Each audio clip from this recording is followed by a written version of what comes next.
capítulo 1, note que cuando hablamos de la vida, siempre la vida trae dos perspectivas totalmente diferentes. La perspectiva del mundo y la perspectiva de Dios. Normalmente, como el mundo ve las cosas, normalmente no es como Dios las ve. Y fíjese que cuando miramos, por ejemplo, el contexto de Primera de Pedro, una de las palabras que más se repite es la palabra sufrir, es la palabra padecer. Son tiempos peligrosos en el tiempo de Pedro. Aproximadamente el año 64 está reinando Nerón, y ha decretado persecución sobre los cristianos. Imagínense lo que significaría para usted. Imagínense que usted un día está en su casa, está tomando tecito, está compartiendo la comida, ha sido un largo día de trabajo y de repente patáis la puerta, llega la policía, llega el ejército, te toman como estás, vestido así como estás, y te llevan detenido, y lo último que vas a saber de tu casa, de tus bienes, de tus cosas, es esa última mirada que le diste. Así con la ropa que tenía, te tomaron y te llevaron hacia otro lugar. Ni tiempo para guardar tu ropa, ni tiempo para poder vender tu tele, ni tiempo para poder organizar un bolso, ni nada de eso. Solamente detenido, perseguido, expatriado. Si usted lo mira muy bien, ese es el contexto de la gente que está enfrentando la prueba en Primera de Pedro. Dice allí en Primera de Pedro capítulo 1, versículo 1, Pedro, apóstol de Jesucristo, a los expatriados de la dispersión. Esa es su situación, esa es su circunstancia. Uno puede después mirar en el pasaje y en el capítulo y en el libro, donde habla de ser afligidos en diversas pruebas, por ejemplo 1:6. Va a hablar también de los sufrimientos de Cristo, versículo 11. Y si usted va mirando todo el libro de Primera de Pedro, se va a dar cuenta todo ese contexto de lucha, de prueba, de dificultades que la iglesia primitiva enfrentó. Pero así es como la gente veía a la iglesia. ¿Cómo veía la gente a la iglesia? Como los derrotados. ¿Cómo veía la gente a la iglesia? Como los expatriados, como los sin casa, como los que no tenían bienes, como los que fueron expulsados de sus países, como aquellos. Imagínense lo que ellos enfrentaron. De un día a otro cambiaron sus circunstancias. De un momento a otro cambiaron, en este caso, sus realidades. Imagínate lo que hubiese sido para ti y para mí, que tu realidad hubiese cambiado en un segundo. Y tuvieron que verse ante el desafío de cómo ser fieles a Dios y cómo enfrentar la vida cristiana ahora en un mundo hostil. En un mundo que los persigue, en un emperador que quiere matarlos. Muchos tuvieron que tal vez arrancar de sus casas con lo poco que pudieron tomar para ese momento. Así los veía el mundo.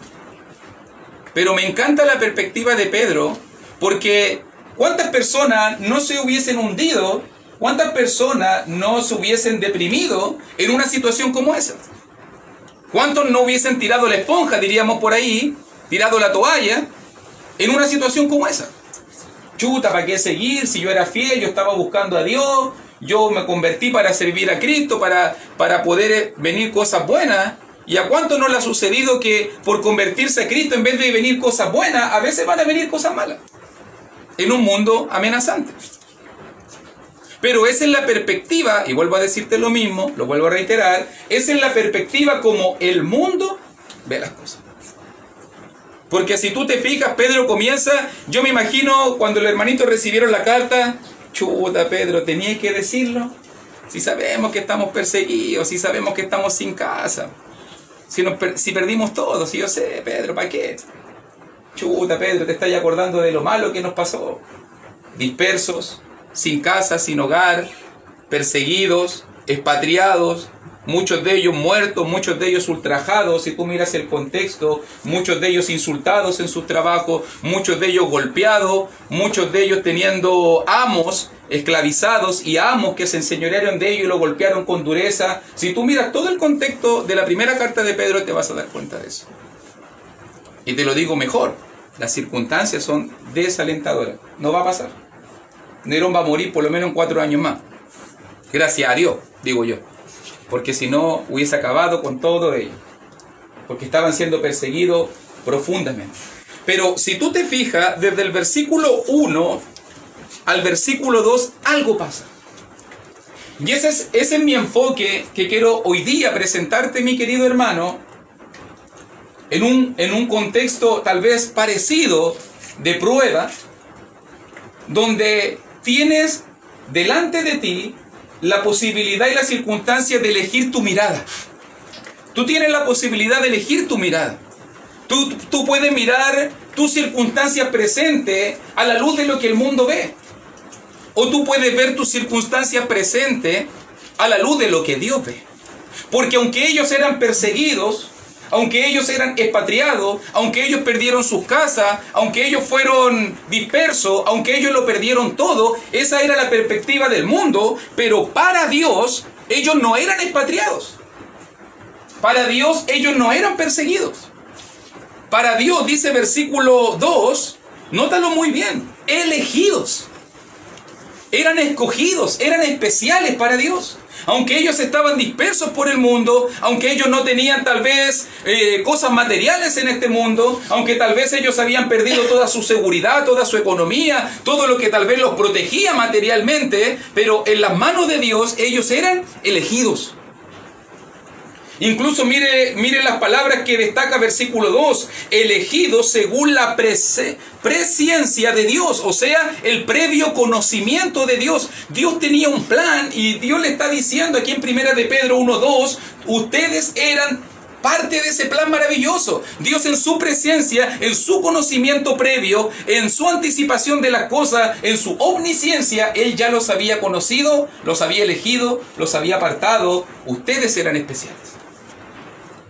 ¿Te fijas lo que le está diciendo? ¿A dónde van a mirar ellos ahora? ¿Van a mirar sus circunstancias?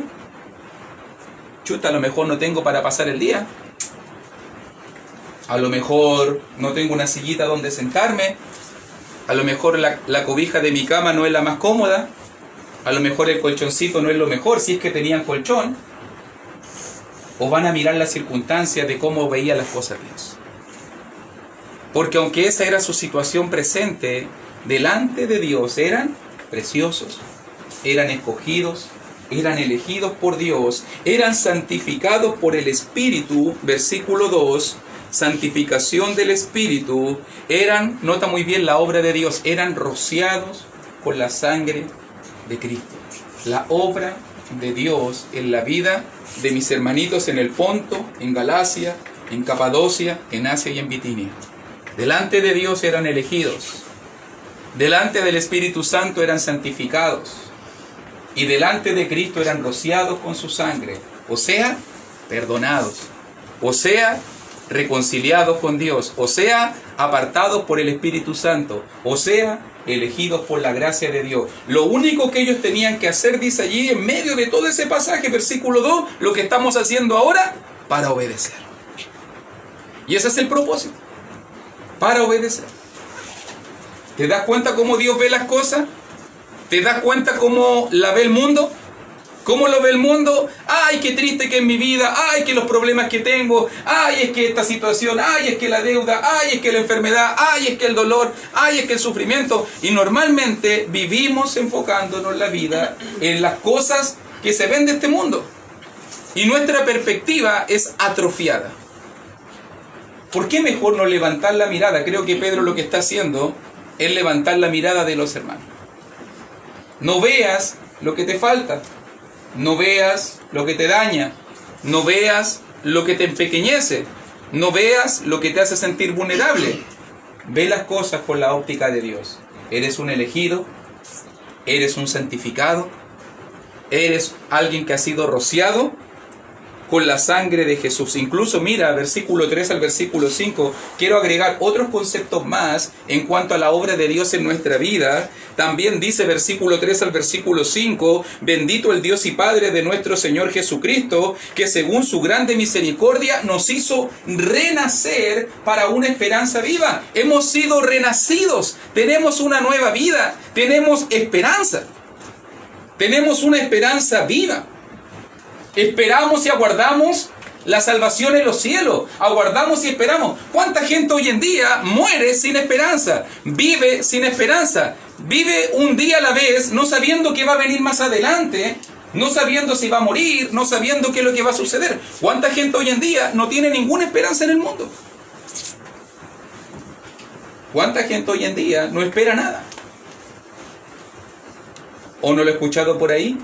Bueno, uno se muere, aquí queda todo, aquí se hace, aquí se paga. ¿Y cuánta gente vive la vida sin tener ninguna esperanza? Y ustedes se cuenta por qué el mundo está patas para arriba como está, porque la gente sin esperanza es la que gobierna, y por eso ellos toman decisiones en el momento, porque no ven esperanza más allá. ¿Para qué preocuparse de lo que va a pasar después? ¿Cierto?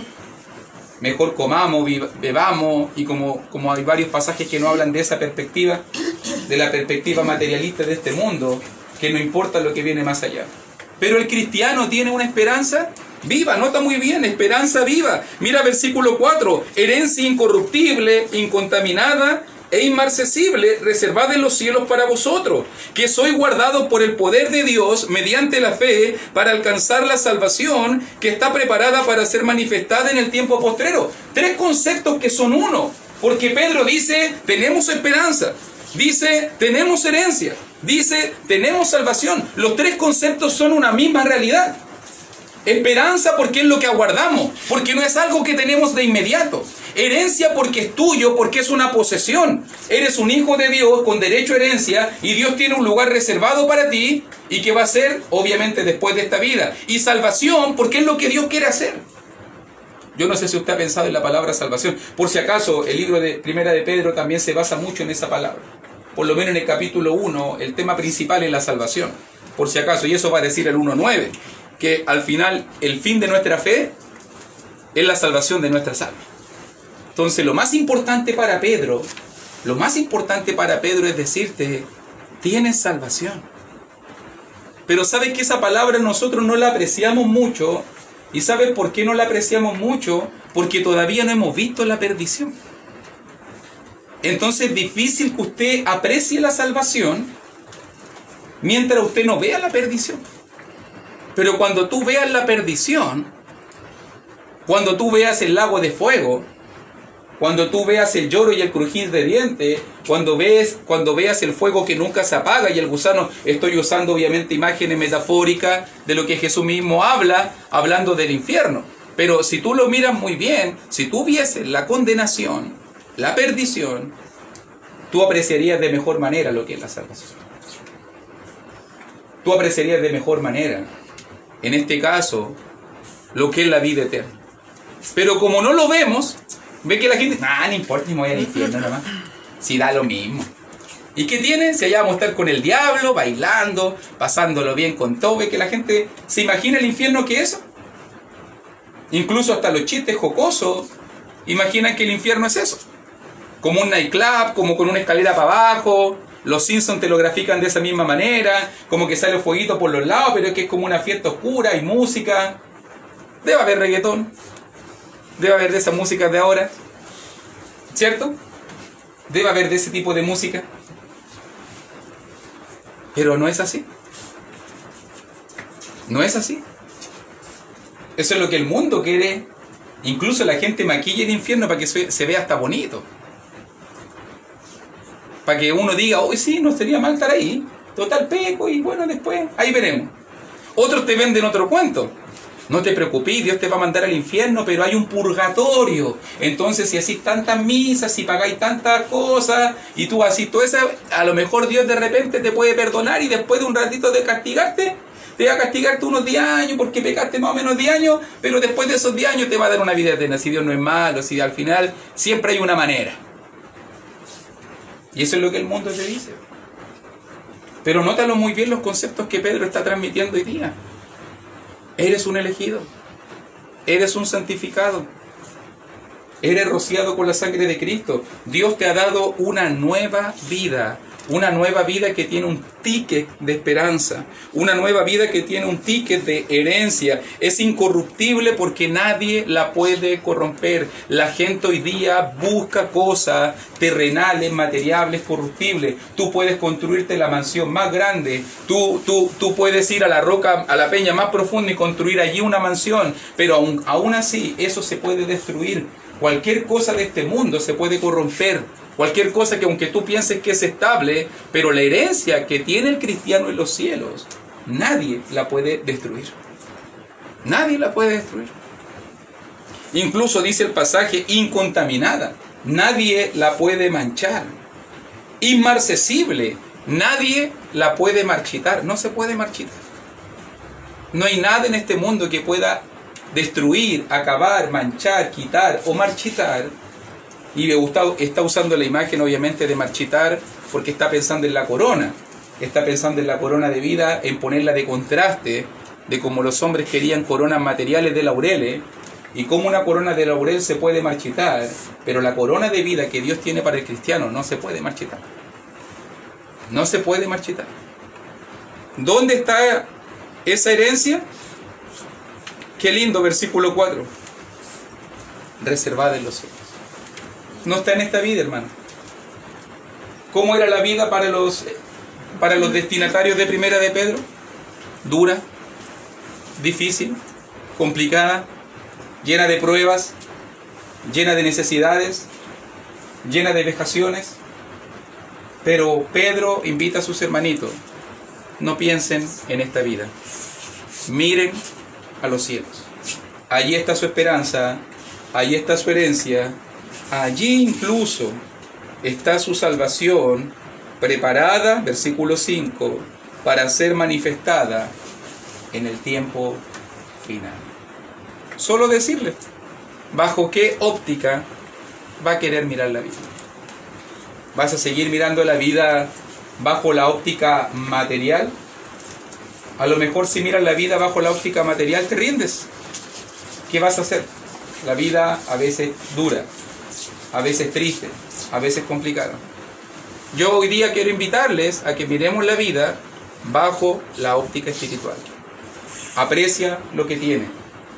Si eres cristiano, si estás aquí, si estás esforzándote, es porque eres elegido, porque has sido santificado y apartado por el Espíritu Santo, porque has sido rociado y perdonado por la sangre de Cristo, porque Dios te ha dado una nueva vida, porque tienes esperanza, porque tienes herencia, porque tienes reservada para ti y para todos nosotros la salvación de nuestras almas. Ese es el objetivo. Según el versículo 9 es el objetivo de la vida. El fin de nuestra fe, la salvación de nuestras almas. Por eso estamos luchando, ¿cierto? Y por eso, a pesar de las circunstancias y de las distintas cosas que están pasando en este mundo, año 2021 más loco que el 2020, seguimos esforzándonos porque entendemos que no estamos luchando por las cosas que se ven en este mundo. No estamos poniendo nuestra mirada en este mundo que cambia y que es voluble, que es corruptible. Estamos poniendo nuestra mirada en los cielos, en lo incorruptible, en lo inmarcesible, en lo incontaminado. Que Dios te bendiga.